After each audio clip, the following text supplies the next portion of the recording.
Good morning. आज के जो क्लास होंगे नेक्स्ट क्वेश्चन के साथ हम प्रारंभ करते हैं, तो आप उसको क्या करेंगे, नोट करेंगे। ठीक है। पहला क्वेश्चन है आपका, दिल्ली स्थित लाल बहादुर शास्त्री का समाधि स्थल का क्या नाम था? राइट आंसर है विजय घाट। दिल्ली स्थित लाल बहादुर शास्त्री का समाधि स्थल का जो नाम था वो था विजय घाट। नेक्स्ट क्वेश्चन, अगला क्वेश्चन है,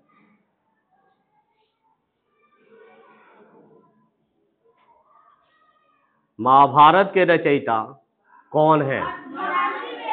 राइट आंसर महर्षि वेद व्यास।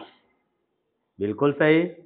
चलिए नेक्स्ट अगला क्वेश्चन जो है आज का वह है, अर्थशास्त्र नामक पुस्तक के लेखक कौन है? अर्थशास्त्र पुस्तक नामक के लेखक हैं चाणक्य। Right answer. और इनको किस नाम से जाना जाता है? कौटिल्य के नाम से भी जाना जाता है। अगला क्वेश्चन, जय जवान जय किसान का नारा किसने दिया था? जय जवान जय किसान का नारा लाल बहादुर शास्त्री ने दिया था। इसका भी राइट आंसर है लाल बहादुर शास्त्री। अगला क्वेश्चन है, संविधान सभा का स्थायी अध्यक्ष कौन था? बिल्कुल राइट आंसर, संविधान सभा का स्थायी अध्यक्ष डॉक्टर राजेंद्र प्रसाद को कहा जाता है। नेक्स्ट अगला क्वेश्चन जो है, संविधान सभा की प्रारूप समिति का अध्यक्ष कौन थे? चलिए बिल्कुल right answer, doctor Bhimrao Ambedkar. संविधान सभा की प्रारूप समिति के अध्यक्ष थे डॉक्टर भीमराव अंबेडकर।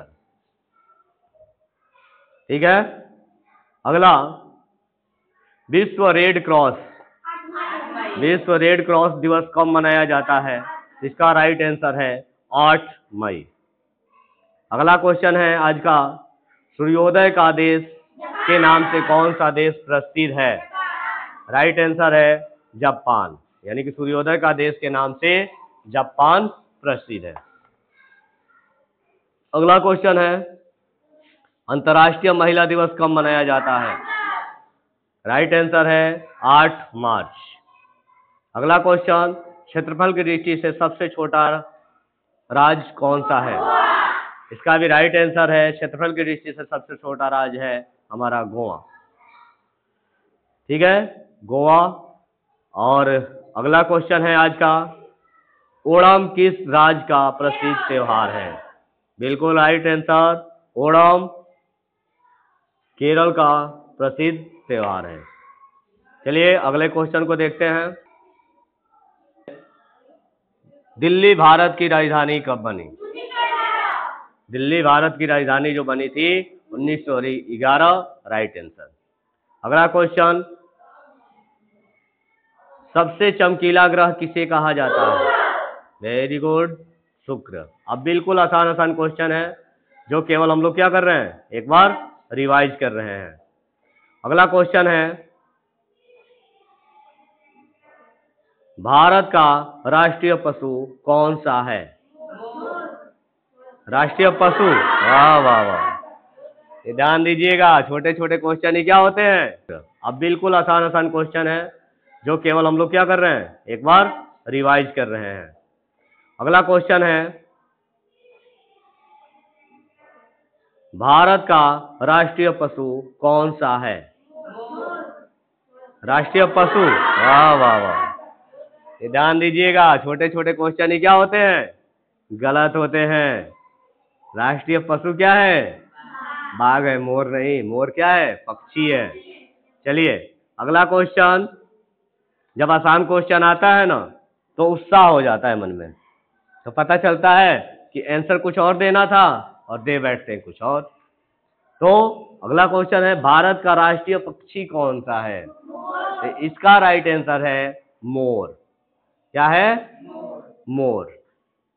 अगला क्वेश्चन देखिए, अगला क्वेश्चन है हमारा, भारत का राष्ट्रीय जलीय जीव कौन सा है? तो इसका राइट आंसर है गंगा डॉल्फिन। क्वेश्चन है, भारत का राष्ट्रीय जलीय जीव कौन सा है? तो इसका राइट आंसर जाता है गंगा डॉल्फिन। अगला क्वेश्चन बिल्कुल आसान है, केवल रिवाइज कर रहे हैं। छोटे छोटे क्लासों में आप पढ़े होंगे, कितने दादा चाचा अंकल भैया और कितने टीचर आपसे पूछ चुके होंगे। चले, भारत का राष्ट्रीय फल कौन सा है? फलों का राजा किसे कहा जाता है? फलों का राजा भी किसे कहा जाता है? आम को ही फलों का राजा भी कहा जाता है। अगला क्वेश्चन है आपका कि भारत का राष्ट्रीय फूल कौन सा है? कमल। राष्ट्रीय फूल कौन सा है? कमल।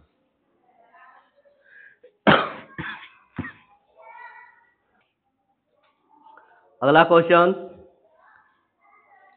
भारत का राष्ट्रीय पेड़ कौन सा है? राष्ट्रीय पेड़ होता है हमारा बरगद। क्या है? बरगद। अगला प्रश्न है, बिल्कुल आसान आसान प्रश्न पूछे गए हैं और ऐसे क्वेश्चन अगर गलत हो जाते हैं तो इतना समझ जाइएगा कि आप सिलेक्शन से बाहर हो जाएंगे बेटा। और ये नहीं है कि तुमसे ऐसे क्वेश्चन नहीं पूछे जाएंगे, तुमसे ऐसे ही क्वेश्चन पूछे जाएंगे जो एकदम आधार से होंगे, बेस से होंगे। अगला क्वेश्चन जाता है, भारत का राष्ट्रीय खेल क्या है? सही आंसर है हॉकी। अगला क्वेश्चन देखिए, अगला प्रश्न कह रहा है कि भारत के राष्ट्रीय झंडे की लंबाई और चौड़ाई का अनुपात कितना है? बिल्कुल राइट आंसर 3.2। 3 संबंधे 2। 3 अनुपाते कहते हैं, दशमलव नहीं कहते। क्या कहते हैं? अनुपाते। ठीक है। अगला देखिए, अगला क्वेश्चन जाता है कि राष्ट्रीय गान किसने लिखा था? प्रश्न है राष्ट्रीय गान किसने लिखा था? राइट आंसर है रविंद्रनाथ टैगोर। अगला क्वेश्चन जाता है कि भारत का राष्ट्रीय गीत कौन सा है? वाह वाह वाह, हो गया ना। ओभर में गोबर, तो ओभर में गोबर मत कीजिए, प्रश्न को पढ़िए, सुनिए कि क्या कहा जा रहा है। हमें भी पता है कि आपसे बिल्कुल आसान क्वेश्चन और ऐसे क्वेश्चन को क्यों पूछे जा रहे हैं, तो ओभर में गोबर न कीजिए, गलत आंसर मत दीजिए। ठीक है। भारत का राष्ट्रीय गीत कौन सा है? वंदे मातरम। क्या पूछा है कि गीत कौन सा है? तो हमारा वंदे मातरम। हाँ, तो क्वेश्चन तो पहले पढ़ लीजिए, जल्दीबाजी क्यों लगी हुई है? हम भी जानते हैं कि आसान क्वेश्चन आप गलत करके आएंगे, क्योंकि हर बच्चा, अधिकतर बच्चा वो आसान क्वेश्चन को ही गलत करके आया है, ये पेपरों में देखा गया है। अगला क्वेश्चन जाता है, भारत का राष्ट्रीय गीत किसने लिखा है? अब आंसर आपका आता है राइट आंसर बंकिम चंद्र चटर्जी। अगला क्वेश्चन जाता है, ये देखिए, इस क्वेश्चन का जवाब बताइए, देखते हैं कि क्या आप बता पाते हैं या नहीं। महात्मा गांधी को राष्ट्रपिता सबसे पहले किसने कहा था? वेरी गुड, राइट आंसर है हमारा सुभाष चंद्र बोस ने कहा था महात्मा गांधी को राष्ट्रपिता सबसे पहले। अगला क्वेश्चन जो एकदम इजी है और आप जानते भी हैं, बस ये रहेगा कि ओभर में गोबर मत कीजिएगा। ठीक है। प्रश्न है, हमारा राष्ट्रीय पंचांग कौन सा है? सब संवत। ठीक है। अगला क्वेश्चन भी बिल्कुल आसान है और बहुत सारे एग्जामों में पूछे गए हैं। ठीक है। अगला क्वेश्चन जानना चाहेंगे कि क्या है? अगला क्वेश्चन है कि राष्ट्रीय गान गाने की अवधि कितनी है? राइट आंसर है 52 सेकेंड। राइट आंसर जाता है 52 सेकेंड को। अगला क्वेश्चन थोड़ा सा कितने बता पाएंगे? चलिए, आप कहे ना कि हार्ड नहीं है, ठीक है, चलिए आंसर सही आना चाहिए। ठीक है। चलिए, क्वेश्चन है, रेडियो एक्टिविटा की खोज किसने की थी? वाह, हाँ, राइट आंसर है हेनरी बेकरल। हेनरी बेकलर ने किया था किसका? रेडियो एक्टिविटा की खोज। ठीक है। अगला क्वेश्चन जाता है और ये भी बिल्कुल आसान क्वेश्चन है, लेकिन इसका आंसर इसमें नहीं है। ठीक है। तो प्रश्न है आपका, प्रश्न जान ले, प्रश्न है आपका, पेस मेकर का संबंध किस अंग से है? तो इसका जो राइट आंसर है वो है हृदय। क्या है? हृदय। चले अगले हैं, सीने बार जान बताओ तो जाने, सीने बार किस धातु का अयस्क है? Wrong answer. घर ही पकड़ रहे हो क्या? चलिए लिखिए क्वेश्चन, सीने बार किस धातु का अयस्क है? सीने बार किस धातु का अयस्क है? इसका राइट आंसर है पारा। पारा को क्या कहते हैं? मरकरी। पारा को मरकरी जाना जाता है। सीने बार नहीं आए तो बोलो ना बेटा। सीने बार, सीने बार किस धातु का अयस्क है? अयस्क।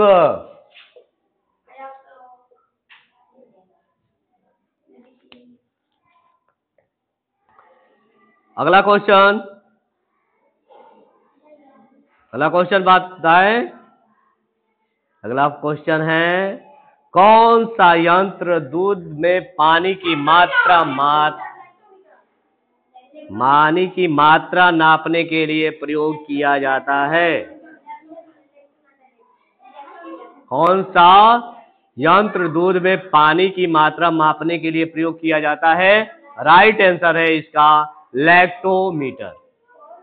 क्या है? लैक्टोमीटर। क्वेश्चन देख लीजिए।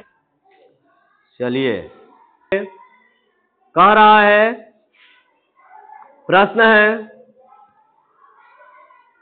पेलाग्रा रोग, पेलाग्रा रोग किस विटामिन की कमी से होता है? पेलाग्रा रोग किस विटामिन की कमी से होता है? वो है विटामिन B3। राइट आंसर है विटामिन बी। पेलाग्रा रोग का इमेज देख लीजिए कि कैसा है, ऐसे ही पेलाग्रा रोग होता है। ठीक है, अगला क्वेश्चन,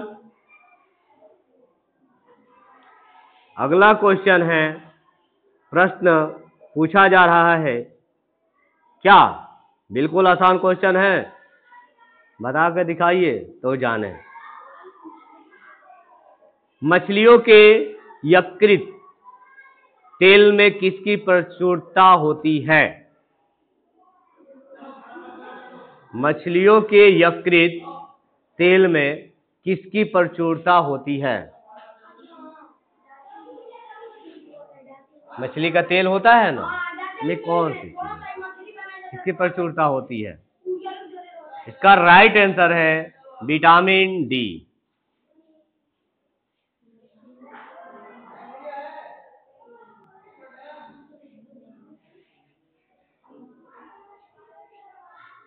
ठीक है, चलिए आज का अगला प्रश्न जाता है, भू स्थिर उपग्रह की पृथ्वी से ऊंचाई कितनी है? भू स्थिर उपग्रहों की पृथ्वी से ऊंचाई कितनी है? क्वेश्चन है, भू स्थिर उपग्रह की पृथ्वी से ऊंचाई कितनी है? जिसका राइट आंसर है 36,000 किलोमीटर। क्या है? 36,000 किलोमीटर। क्वेश्चन लिख लीजिए। चलिए नेक्स्ट क्वेश्चन, अगला क्वेश्चन बिल्कुल आसान जो आपसे पूछे जा रहे हैं और आप बता भी देंगे। अगला प्रश्न है, मनुष्य के शरीर का तापमान कितना होता है? और फ़ारेनहाइट डिग्री सेल्सियस में बताइए। फ़ारेनहाइट डिग्री सेल्सियस में भी याद रखिएगा कि मनुष्य का तापमान जो सेल्सियस में होता है 37 डिग्री होता है और फ़ारेनहाइट में होता है 98.4 डिग्री सेल्सियस में होता है। फ़ारेनहाइट में होता है, सेल्सियस नहीं कहते हैं, फ़ारेनहाइट कहते हैं। और आज का क्वेश्चन यहीं पे समाप्त किया जाता है। फिर मिलेंगे नेक्स्ट क्लास में अगले क्वेश्चन, नए क्वेश्चन के साथ।